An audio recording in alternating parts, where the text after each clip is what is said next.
கண்டிஷனை ஃபாலோ பண்ணுங்கண்ணா ஆக்டிங் போட.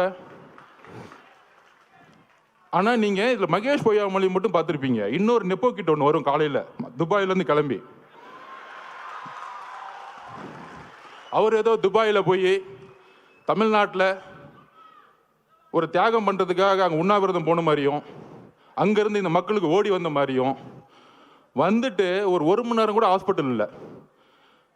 அந்த மக்களோட நமக்கு அந்த ரைட்ஸ் இருந்துச்சா, நமக்கு அந்த அதிகாரம் இருந்தால் அந்த மக்களோட கடைசி நிமிஷம் வரைக்கும் நம்ம இருந்திருப்போம். அந்த உயிரை எடுத்து கொண்டு போய் சமாதானம் பண்ணுற வரைக்கும், சமாதி கொடுக்குற வரைக்கும் இருந்திருப்போம். அப்படி ஒரு மணி நேரம் வந்துட்டு கடைசியில் ஒரு பேட்டி, ஏங்க இந்த தப்புலாம் பண்ண அவரை போய் ஏங்க கொஸ்டின் கேட்கல, தாவேக்க தலைவரை பார்த்து கொஸ்டின் கேளுங்க. இப்போ புரியுதா? பாவம் முதலமைச்சருக்கு உடம்பு சரியில்லை, அவருக்கு என்ன நடக்குதுன்னே தெரியாது. ஒரு பேப்பர் கொடுத்தா படிப்பார். சட்டசபையில் பாருங்க, எதிர்கட்சி தலைவர் 2 மணி நேரம் பேசுவார்.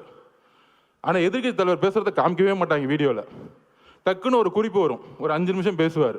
அவர் 2 மணி நேரம் கத்திட்டு இருப்பார், 5 நிமிஷம் பண்ணும்போது லைவ் வரும். அவர் என்னப்பா பண்றது? இஸ்லாமிய சமூகமும் சரி, கிறிஸ்தவ சமூகமும் சரி, பெண்களும் சரி, இளைஞர்களும் சரி, அவர் பிரச்சாரம் போகும்போது எல்லா கூட்டமா வராது. அது எப்படி நிப்பாட்டுறது? இவ்வளவுதான் இவங்களோட நெரேட்டிவ், இவ்வளவுதான் இவங்க சிந்தனை. அப்ப என்ன பண்ணணும்? அவர்கிட்ட என்ன பலம் இருக்கு? பெரிய பொருளாதார பலம் இருக்கா? இல்ல. சரி, இவர் மிரட்ட முடியுமா? உன் குடும்பத்தை அதை பண்ணிடுவேன் இதை பண்ணிடுவேன், மிரட்ட முடியாது. பெரிய பெரிய நடிகர்கள்லாம் இன்னைக்கு மிரட்டி ரெட் ஜெயின்ல சைன் போர்டு வச்சுட்டாங்க. உங்களுக்கு யாருன்னு தெரியும், அவங்க பேரை சொல்ல வேணாம். அவங்க இப்ப நமக்கு எதிராக பேசிக்கிட்டு இருக்காங்க.